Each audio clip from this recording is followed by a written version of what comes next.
Į sausio 15 dieną pranašystės įspėjimas, pranašystė apie masyvų žemės drebėjimą, ateinantį smogti Indijai dėl stabų garbinimo.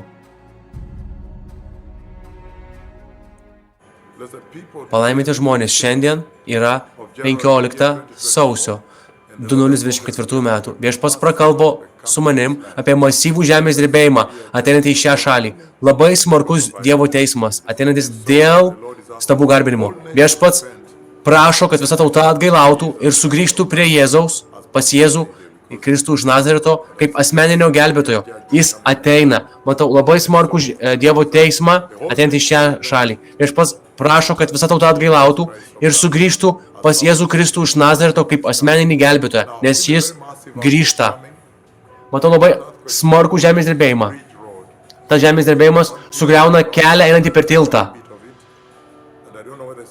Nežinau, ar jis yra vandenyne, nes matau potvinius. Atrodo, kad žemės drebėjimas sukeltų tsunami. Jis sako, užmušo daugybę žmonių. Jis įrašome dabar iš Mumbajaus, Indijoje. Šią sausio 15, 2024 metų.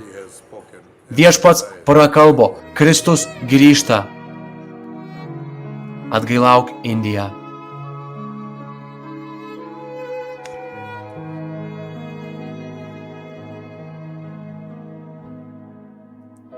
Paruoškite kelią. Kristus grįžta.